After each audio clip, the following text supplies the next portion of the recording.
Ils font l'école normale supérieure et en sont même les directeurs adjoints. Frédéric Worms est philosophe et directeur adjoint lettres. Il est spécialiste de l'œuvre de Bergson et de l'histoire de la philosophie. Yves Laszlo est mathématicien. Il est directeur adjoint sciences à l'école. Il est spécialisé en géométrie algébrique. Pour démarrer cette discussion croisée entre sciences et lettres, ils vont nous expliquer leurs travaux de recherche respectifs. Donc, je suis mathématicien. On a pour coutume de différencier les mathématiques pures ou fondamentales des mathématiques appliquées, ce qui a un sens modéré. Donc je suis mathématicien pur et je fais de la géométrie algébrique. Alors, en général, quand je suis par exemple dans un dîner et que je prononce ça, il y a un silence gêné et on attend que quelqu'un prenne la parole, donc je vais passer la parole à Frédéric. Ah oui, t'as pas beaucoup détaillé. Alors si je pars de l'expérience d'un dîner, moi quand il m'est arrivé dans un dîner, plusieurs fois même, on me dit mais au fond on n'a pas besoin de la philosophie. Et moi je dis on pourrait se passer de la philosophie s'il n'y avait pas la mort, la maladie et le mal. Et en fait c'est un peu mes objets de recherche quand même si moi je mélange l'histoire de la philosophie, non je mélange pas, mais je fais à la fois de l'histoire de la philosophie contemporaine, mais c'est quand même toujours... Au fond, moi je rejoins aujourd'hui ce que j'appelle le vitalisme critique, c'est-à-dire une philosophie de la vie comme réalité qui n'est pas une essence pure, mais qui est toujours fragile et opposée à son contraire, donc une sorte de dualisme, d'opposition de la vie et de la mort, de la vie qui résiste à la mort. Et finalement, tout ce que j'ai fait en histoire de la philosophie s'explique maintenant rétroactivement pour moi par cette question, depuis Bergson jusqu'à... la philosophie contemporaine, en passant par Canguilhem, un certain nombre d'autres. Pour moi, la question, c'est est-ce qu'on peut comprendre les problèmes d'aujourd'hui avec cette seule opposition, sans transcendance, mais sans non plus qu'elle soit réductible à des mécanismes. Voilà. Qu'est-ce qu'on peut comprendre les questions du vivant aujourd'hui, l'écologie, la médecine, qui me retient beaucoup, mais avec une dimension philosophique et histoire de la philosophie, à partir de cette seule opposition, sachant qu'elle se diversifie un peu, parce que l'opposition vie-mort, on doit intégrer aussi l'évolution des vivants. Donc elle n'a pas le même sens chez les humains que chez des amibes. Nous, on a plusieurs façons de mourir et plusieurs façons de vivre, mais c'est toujours dans des vivants, dans ce monde.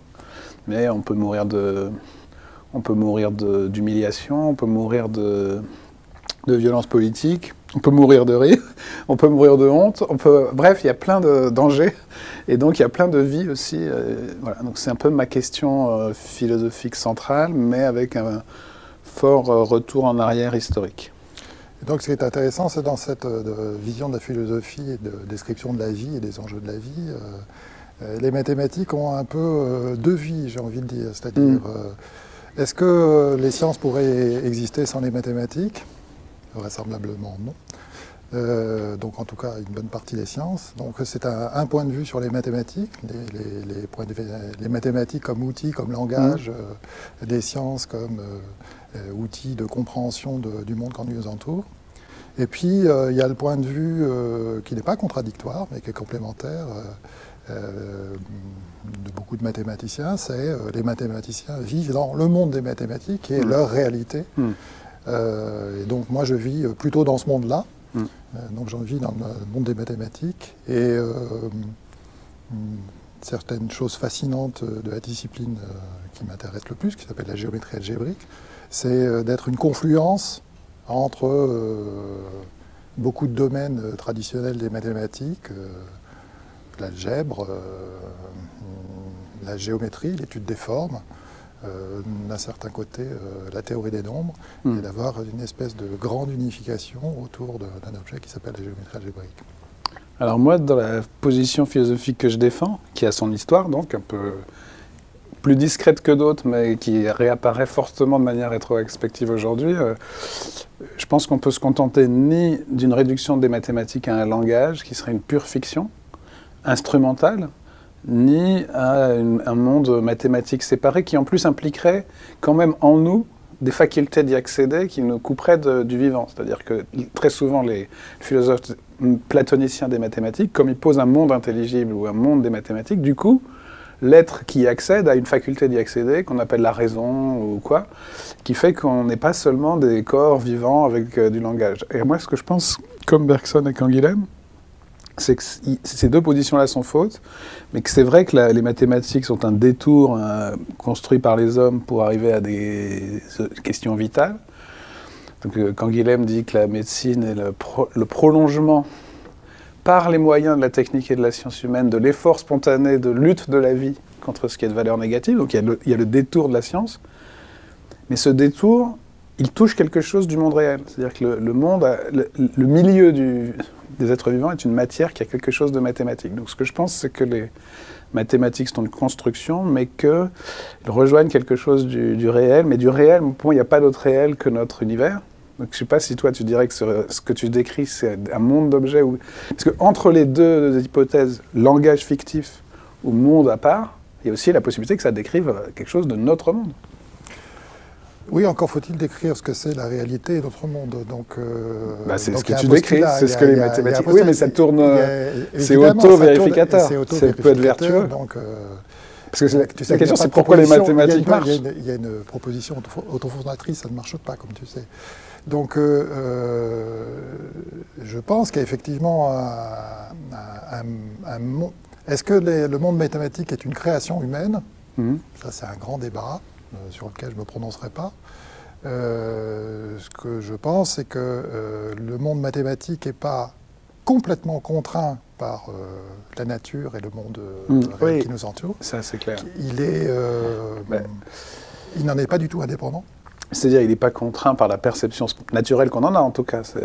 Par exemple, la physique mathématique, elle est un peu plus compliquée que la sensation du monde, mais en même temps, si elle n'est pas vérifiable à un moment... Alors peut-être c'est la physique mathématique, mais... C'est la physique mathématique. Le point, c'est que l'objet de la physique, c'est une science naturelle. Donc la question qu'on pourrait se poser, c'est savoir si les mathématiques sont une science. Ce n'est pas complètement clair. Voilà. Il y a des gens qui disent que c'est un langage. C'est pas un langage non plus. Oui. Ce n'est pas un langage non plus, mais...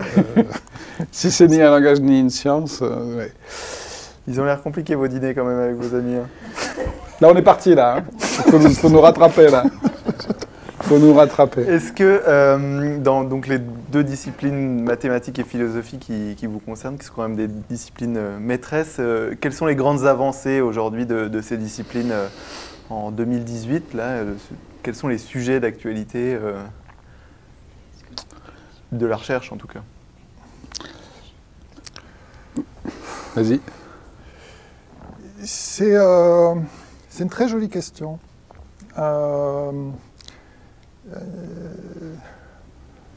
D'abord parce que les mathématiques s'inscrivent dans le temps long.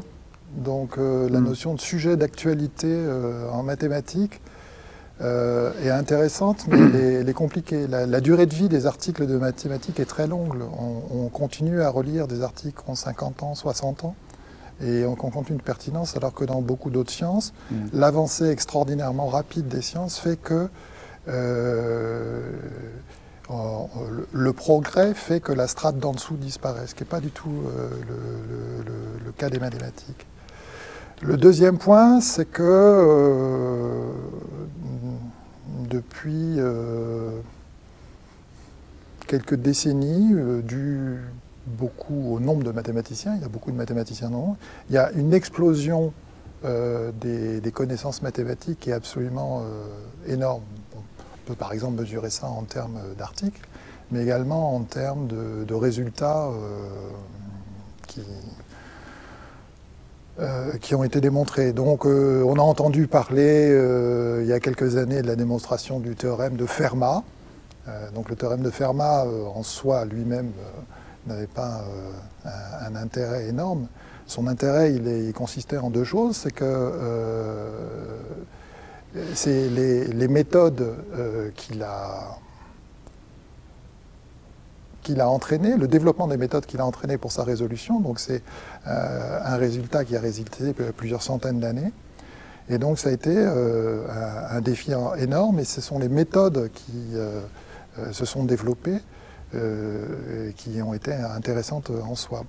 Et il a mis en lumière, ces méthodes ont mis en lumière des relations entre des mondes très très différents. la théorie des nombres, la théorie des représentations. Et actuellement, un des grands sujets qui progresse, c'est ce qu'on appelle la théorie de Langlands, qui est justement une relation entre deux mondes très très différents des mathématiques, très très inattendus. Et il y a eu des résultats très spectaculaires qui ont valu d'ailleurs à deux normaliens une médaille Fields, Laurent Laforgue et Ngo Bao-Chao, mais qui est encore un sujet extrêmement ouvert et qui fait travailler des centaines sans doute de mathématiciens dans le monde, et qui est un sujet qui en même temps a progressé, puisqu'il y a eu des beaux résultats, et qui en même temps a ouvert des champs du possible, reliant des domaines extrêmement forts. Donc ça, ce serait un exemple. Il y en a beaucoup d'autres, mais ce serait un exemple. Moi, je suis obligé d'être cohérent, et donc je pense réellement qu'il y a un mouvement d'unification, de réunification de la philosophie autour de quelques questions qui touchent au vivant, dans tous les domaines en fait. On peut croire, par exemple, dans le domaine de philosophie de la connaissance, qu'il y a une guerre des philosophies. C'est vrai en apparence.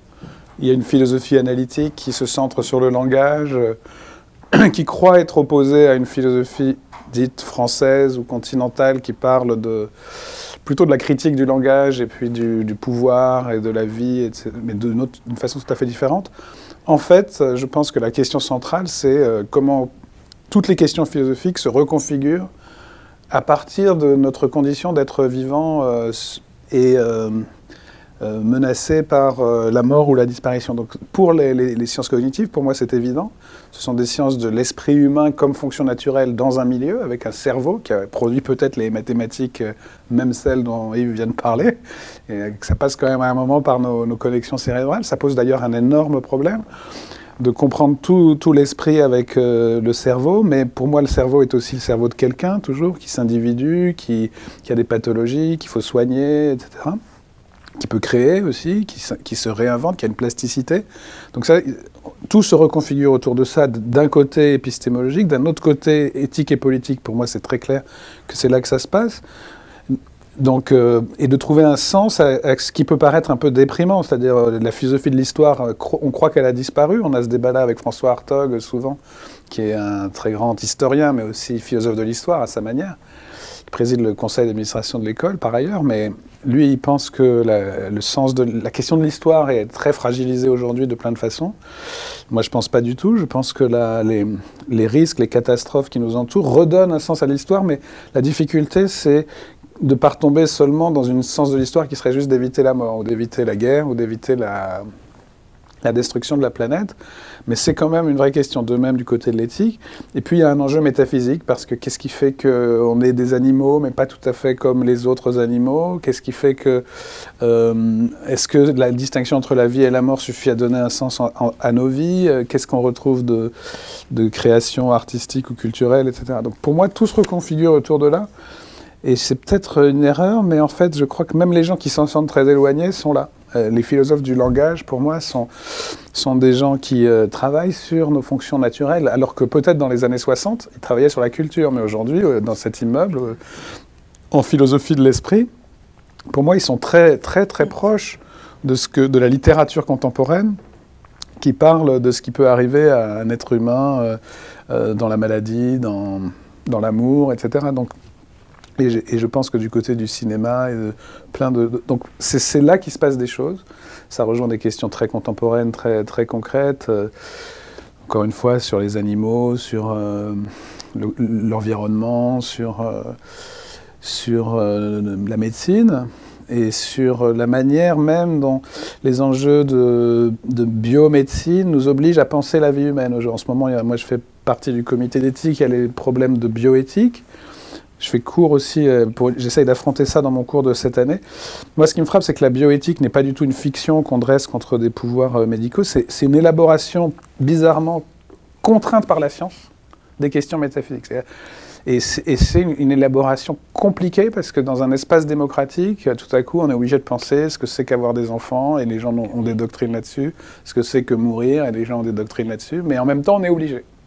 Et donc on est obligé de construire dans la douleur, j'allais dire, dans l'explicitation démocratique, des positions quand même métaphysiques. Qu'est-ce que c'est qu'une mort humaine acceptable? Qu'est-ce que c'est qu'une procréation qui ne fait violence à personne, etc. Qu'est-ce que c'est que la filiation chez les êtres humains, etc. Donc il y a une anthropologie qui bouge beaucoup. Moi, je pense qu'il y a encore du progrès en philosophie et en histoire. Et si je peux face à Derrida, rebondir sur cet aspect de compréhension du vivant et d'inscription justement dans sa compréhension, pas seulement mécanistique, mais justement dans son vivant, dans ses naissances. Je pense que c'est un des grands défis des mathématiques actuelles. Ah oui, oui, bien sûr, les mathématiques du vivant. Hors de portée il y a quelques années. Et c'est vraiment, moi, une des choses que j'essaye de porter, on discute beaucoup avec Frédéric, à l'école. La compréhension, tu as parlé des sciences cognitives, justement. La compréhension des mécanismes du cerveau à toutes les échelles est extrêmement parcellaire,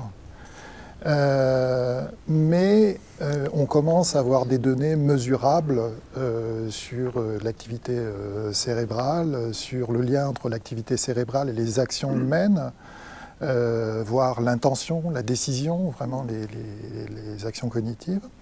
Et qui dit données mesurables permet de commencer à se dire oui, mais ces données mesurables, on va pouvoir les travailler avec, et la science du nombre, la science des données, ça s'appelle les mathématiques.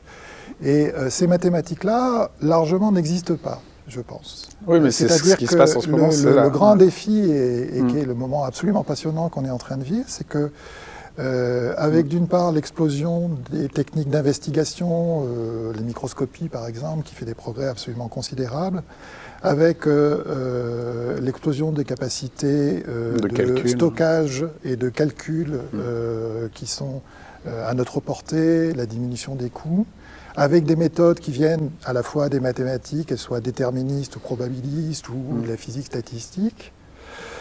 On commence à entrevoir la possibilité de pouvoir modéliser petit à petit le vivant à petite échelle, et avec ces outils dont on parle, qui envahissent tous les médias, les outils d'intelligence artificielle, de réseaux de neurones, qui permettent d'avoir finalement une nouvelle façon de penser la science, c'est-à-dire une façon de penser la science au sens de prédire ce qui va se passer de manière quasi certaine, sans pour autant avoir de modèle au sens classique du terme. Et c'est un peu une ironie de l'histoire, parce que donc ce que je suis en train de dire, c'est que peut-être on va commencer à entrevoir, avoir une vision plus fine, quantitative du cerveau, grâce à ces méthodes d'intelligence artificielle. Donc on ne comprend pas bien ce mécanisme du cerveau, alors même que l'intelligence artificielle, qui est née d'une conférence en 1955 aux États-Unis, partait du postulat que, bon, on connaissait le fonctionnement du cerveau et on allait fabriquer des ordinateurs intelligents. L'intelligence artificielle est née de ça, de ce paradoxe. Oui, parce qu'on croyait que le cerveau calculait linéairement, en fait. Voilà, d'ailleurs, à l'école, on est en train de travailler dans ces domaines, puisque on va monter un centre sur ces sujets. Mais moi, c'est vrai que ça confirme, avant même de venir à nos projets concrets à l'école, qui essayent de refléter tout ça, hein, c'est vrai, avec une unité, avec chacun ses objets, mais il y a vraiment des problèmes communs, transversaux. Moi, ça confirme exactement ce que je pense, c'est-à-dire que dans chaque... Moi, j'ai aussi une interprétation de l'histoire de la philosophie en termes de moments communs à toutes les disciplines autour de problèmes. Et je pense que des mathématiques jusqu'à la politique, il y a quand même des séquences historiques. On pourrait faire un lien entre l'invention du calcul infinitésimal au XVIIe siècle et puis une grande question de la raison, de la compréhension du monde, de l'univers qui tout à coup prend sens. Bon. Aujourd'hui, c'est presque l'inverse, et c'est ce que tu viens de dire. Hein. C'est-à-dire qu'il y a une question du vivant, et les mathématiques accompagnent cette révolution avec des outils techniques, ce qui prouve bien que technique et science sont quand même inséparables, même en mathématiques, en un sens. C'est assez nouveau aussi, je pense. Parce que je pense que traditionnellement, le mathématicien, et je pense que c'est encore ta pratique, c'est un crayon lui suffit. Un peu de papier. Et un peu de papier, parce qu'il y a toujours un peu de technique, donc de vivant, en réalité. Mais maintenant, c'est encore plus compliqué, parce que dans ce qu'on vient de décrire, il y a des machines. Et donc, en réalité, la question de la machine aussi est une grande question contemporaine. Comment vivre avec les machines? L'intelligence artificielle, les grandes questions qui se posent, c'est aussi... Est-ce qu'il y a une coupure avec l'homme, ou est-ce que ça va se greffer sur l'homme? Comment on va vivre avec les machines? Donc j'ai oublié tout à l'heure de dire que dans la question du vivant aujourd'hui, il y a évidemment la technique. Il y a la puissance de la technique, qui pour moi a toujours été là, et toujours ambivalente, et toujours... La technique fait partie de la vie. Moi, je ne suis pas du tout un technophobe, je trouve ça totalement absurde. Mais c'est vrai qu'il y a des seuils. Et aujourd'hui, la technique permet de modéliser le vivant, mais elle permet aussi de détruire le monde. Il y a par exemple le nucléaire, pose pour moi un vrai problème. Pour moi, c'est la seule technique qui pose un vrai problème éthique, en dehors même de ses usages. Mais je ne sais même pas si c'est vrai ou pas, mais par exemple, moi j'ai tendance à dire que toutes les techniques sont ambivalentes, ça dépend ce qu'on en fait. Mais une technique dont la seule fabrication engendre des déchets qui vont durer 30 000 ans, 500 000 ans, il y a une question de disproportion cosmique qui est assez compliquée. Mais enfin, tout ça confirme qu'on doit travailler tous ensemble. Et je pense qu'il y a un point qui est très... Je voudrais juste ajouter un petit mot qui, moi, me tient énormément à cœur dans une vision de l'histoire des sciences, c'est que il faut balayer la classification d'Auguste Comte et il faut arrêter de séparer du simple au complexe. Lui, il allait du simple au complexe, mathématiques à la sociologie. Je vais prendre une image il laissait tomber plein de trucs. Pas celle d'Auguste Comte. Il faut balayer ce mur entre la science et la technologie. Et ça, on le voit très très bien. Tout à l'heure, je citais, pour cette compréhension du vivant, les progrès absolument phénoménaux de la microscopie, donc des techniques d'imagerie. On est donc dans l'ordre finalement de la technologie. Et c'est cette technologie qui fait la science actuellement. On a d'autres exemples comme ça. Il y a un centre de ce qu'on appelle la microfluidique, c'est-à-dire regarder les liquides à très très petite échelle. On peut voir ça d'une certaine manière comme la technologie. Et elle est intimement liée à la science. Et en fait, cette porosité science et technologie est absolument essentielle. Et il y a des allers-retours constants qui sont fondamentaux pour la compréhension même de l'univers qui nous entoure. On parle beaucoup à l'ENS d'interdisciplinarité. Comment est-ce que cette interdisciplinarité est venue traverser vos domaines respectifs? Alors d'abord, nous, on en parle aussi beaucoup à l'ENS, mais c'est vrai et je pense que c'est au cœur même, c'est l'essence même, en un sens, de l'école normale. Hein, je veux dire, pour plein de raisons, on pourrait le dire. C'est pas seulement par les concours d'entrée ou par les projets de recherche, c'est que c'est vraiment l'idée qu'on ne peut pas approfondir son domaine sans avoir même une curiosité universelle, je dirais. Moi, le philosophe sur lequel j'ai beaucoup travaillé, Bergson, il disait, dans le même texte, il dit « Le philosophe reste l'homme du savoir universel et en même temps le philosophe n'a qu'une seule question, la sienne. » C'est-à-dire que les deux sont vrais. Donc on est des individus avec une ambition universelle, donc on est tous un peu fous dans cette école, mais c'est comme ça. Et c'est comme ça qu'il faut faire. Alors après, avant de venir à l'école normale, nos exemples personnels, moi je pense que ce que je viens de dire était déjà vraiment explique pourquoi je ne peux pas me contenter de faire de la philosophie comme si c'était coupé du reste. Moi j'ai des questions philosophiques, j'assume la spécificité de la philosophie, mais j'ai besoin je dirais même de manière un peu peut-être excessive, de toutes les dimensions de l'expérience humaine et de l'histoire de la philosophie tout entière. Donc par exemple, moi je pense que chaque philosophe reprend un peu d'un pré-socratique ancien. Moi, c'est Empédocle, Amour et haine. Et tout philosophe a besoin de la littérature, de la science, de la politique, etc. Donc pour moi, mais sans cesser d'être philosophe. Donc cette interdisciplinarité, je l'assume du point de vue de ma discipline. Oui, alors moi, c'est un peu différent. Il y a un mot que j'aime bien, qu'on attribue à quelqu'un que j'aime beaucoup, qui s'appelle Hadamard. Mais en fait, c'est pas de lui. Mais enfin, ça aurait été mieux que ce soit lui qui disait. C'est un contemporain de Bergson, d'ailleurs. Absolument. Et il disait, il faut penser à côté. Et je ne pense pas qu'on puisse penser à côté en ayant une vue complètement disciplinaire. Donc il y a des gens qui y arrivent, hein, mais pour penser à côté, il faut regarder à côté, et c'est le principal point. Alors comment ça a traversé ma carrière personnelle? Moi j'ai une carrière vraiment de mathématicien fondamental où je faisais des mathématiques, mais on la rencontre parfois de manière très très inattendue. Je travaillais sur des objets purement mathématiques, et en fait c'était étudié par des physiciens qui s'intéressaient théorie des cordes, des choses comme ça, théorie quantique des champs, ça s'appelle. Et je suis très très fier une fois d'avoir publié une fois dans une revue de physique en tant que mathématicien. Et voilà. Et je savais que depuis que je suis arrivé dans cette école, c'est l'aspect le plus fascinant et qui m'intéresse le plus, qui est du fait sans doute de sa taille un peu réduite, d'essayer d'aider les gens dans les laboratoires, d'aider les étudiants à travailler ensemble, de monter des projets où on voit que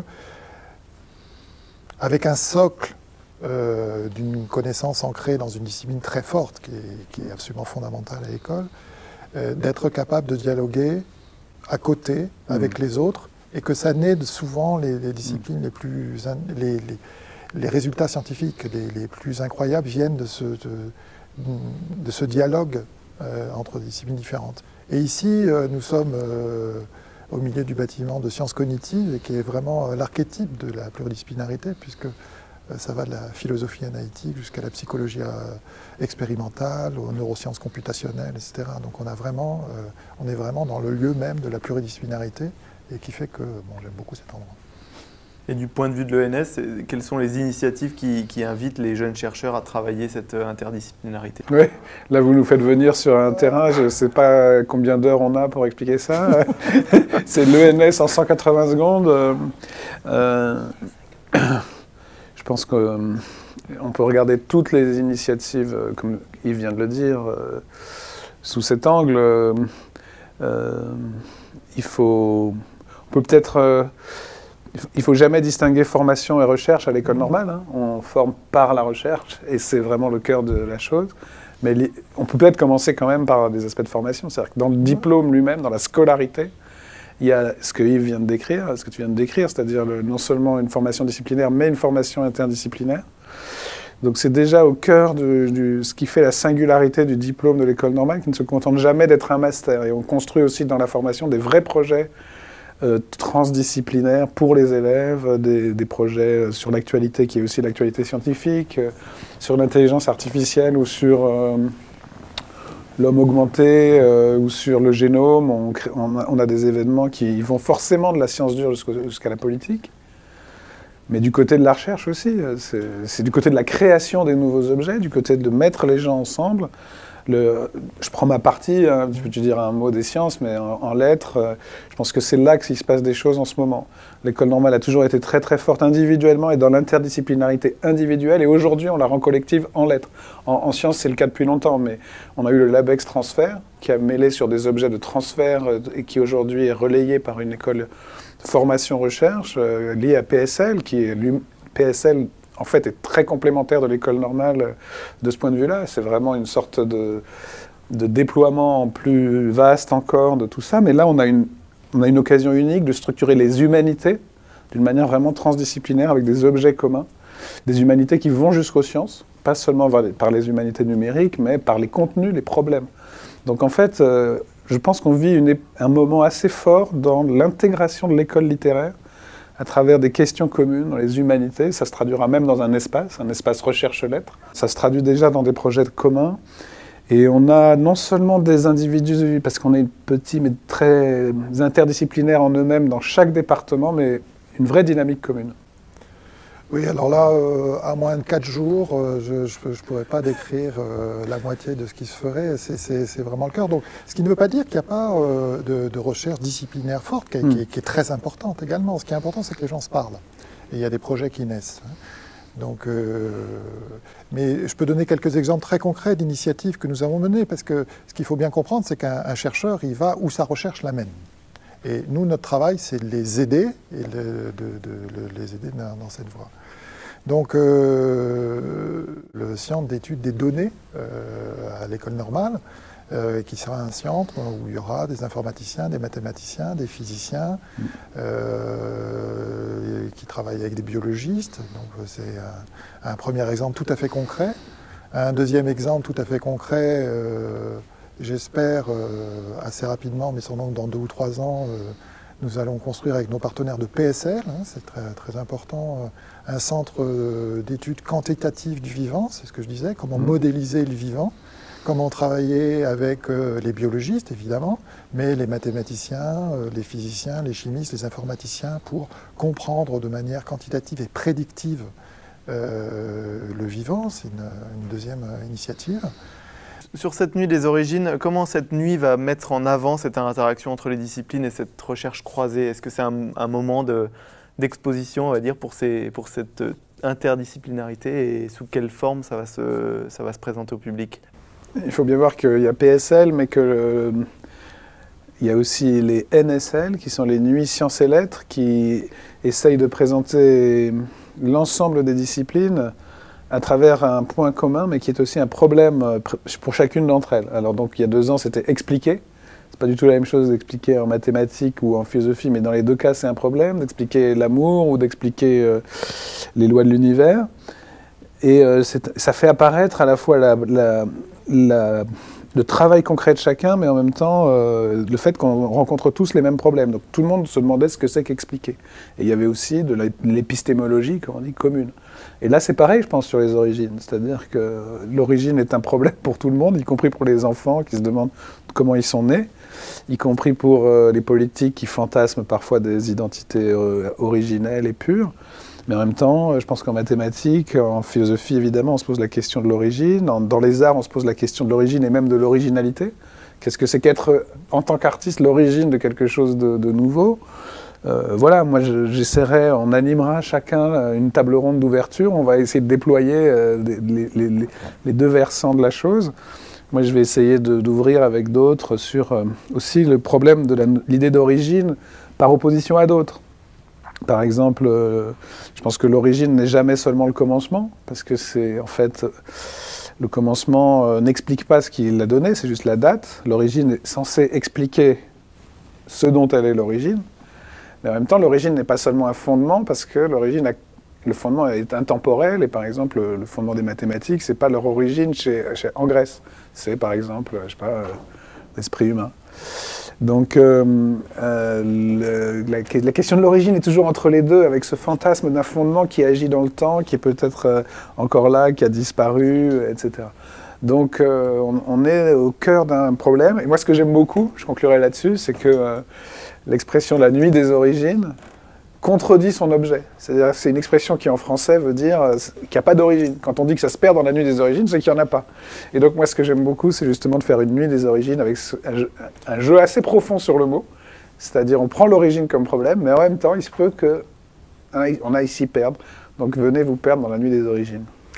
Oui, moi j'aime bien ça, parce qu'effectivement, c'était un point... Quand je discutais avec mes collègues mathématiciens, ils étaient un peu embêtés avec cette histoire des origines. Et en fait, quand on réfléchit dans l'histoire des sciences, effectivement, sur ce concept d'origine, c'est pas clair que l'origine d'une découverte soit une notion si pertinente. Ça va être ta table ronde. Et alors, j'espère m'être défaussé de l'animation de cette table ronde. Mais ah bah non, si tu es filmé. Et je le confirme. Mais non, parce que, évidemment, il y a toujours ce débat entre la recherche incrémentale et la recherche. Alors, si on veut être à la mode, on dit disruptive. Alors là, moi, il faut m'expliquer. Incrémentale, j'ai trop. La recherche incrémentale, c'est on améliore petit à petit le résultat, etc. Mais c'est pas comme ça que Edison n'est pas passé de la bougie à l'ampoule par recherche incrémentale. Il y a des sauts de temps en temps. Il y a des sauts. Mais j'étais justement, pendant la préparation de cette nuit des origines, avec un de ses animateurs, Oscrolius, j'étais en train de chercher une découverte scientifique issue de nulle part. Et je crois que pour l'instant, j'en ai pas trouvé. De nulle part, c'est-à-dire C'est-à-dire qui ne s'inscrirait pas dans la durée, qui ne s'inscrirait pas dans un travail profond ou dans un contexte historique, etc. Et je me souviens, j'avais discuté avec des physiciens, par exemple, de quelque chose qui semblait très disruptif, la relativité restreinte de 1905, un des grands papiers d'Einstein. Et en fait, pas mal de gens, et d'historiens des sciences, raccrochent ça à un mouvement sur la réflexion du temps qui se passait pendant le 19e siècle et qui venait en fait de la Renaissance. Il y a eu tout un travail sur les horloges qui s'était passé à cause de la navigation et qu'on avait besoin pour mesurer la longitude d'horloges de plus en plus précises. Donc on a travaillé sur les horloges, donc sur la notion de temps. Et puis, au 19e, il y a eu le développement du chemin de fer. Et à partir du développement du chemin de fer, on avait le problème des horaires. On avait donc le problème de synchroniser les horloges. Et donc il y a une réflexion sur la notion de temps, de synchronisation, qui est au cœur de la réflexion d'Einstein sur la relativité restreinte.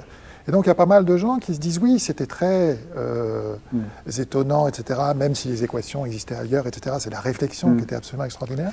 Mais en fait, ça venait dans un contexte historique et social qui faisait que ce questionnement devenait un questionnement important. Donc, on est d'accord ou on n'est pas d'accord avec cette approche. Je ne dis pas d'ailleurs que je suis d'accord avec cette approche, mais ça ne me semble pas inintéressant. Et on est dans un mouvement continu. Oui, il y a des sauts, il y a des sauts, mais on ne vient pas de nulle part. Et donc la question d'origine en science n'est pas aussi évidente, à mon avis. Ouais, non, mais c'est la question. Quelle est l'origine de la théorie de la relativité d'Einstein ? Alors on peut se demander si c'est Einstein, donc c'est une théorie du génie, de la création. On peut se demander si c'est ce que tu dis, c'est-à-dire c'est un contexte. On peut se demander même si la question est bien posée. Est-ce que c'est une question pertinente pour une théorie ? Bon, je pense que la nuit des origines va réfléchir là-dessus. Moi j'aurais tendance à dire que on peut pas expliquer. Si l'origine c'est le ce sans quoi il n'y aurait pas. Alors, on doit quand même penser que l'origine de la théorie de la relativité d'Einstein, c'est Einstein. Parce que d'une certaine façon, on ne peut peut-être pas imaginer... Alors, évidemment, c'est compliqué parce qu'il y a toujours... D'ailleurs, c'est assez drôle en sciences. Moi, je ne suis pas spécialiste d'histoire des sciences, mais toutes les grandes découvertes ont toujours au moins 2 découvreurs quasi contemporains. Il y a Newton et Leibniz pour le calcul infinitésimal, il y a Darwin et Wallace pour la théorie de l'évolution, il y a Einstein, mais il y a aussi Poincaré, donc qui est mort, vraiment, il y a plusieurs, ça tourne, voilà, qui tournent autour du même pot, mais en même temps, c'est toujours plusieurs singularités. Donc je pense qu'on ne peut pas totalement éliminer la question de l'origine, je pense, entre les humains. Après, voilà, donc par contre, je pense que l'origine est aussi un fantasme très dangereux et que la question de l'origine se pose toujours à partir de la création et non pas à l'inverse. C'est parce qu'il y a eu la théorie de la relativité d'Einstein qu'on se pose la question. Le problème dangereux, c'est quand on cherche à remonter à l'origine indépendamment de ce qui a été engendré. On dit, voilà, il y a la France, mais quelle est l'origine de la France? Est-ce que c'est les Gaulois? Est-ce que c'est pas très intéressant. Ce qui est intéressant, c'est de comprendre qu'il y a une singularité de l'histoire française. Et je pense que la question de l'origine peut vraiment être un piège. Hein. Voilà. Et en plus, il faut distinguer les domaines. Quand il y a une création humaine, je pense qu'on peut peut-être retracer des émergences. Voilà, dans le vivant, dans l'histoire politique, c'est très compliqué.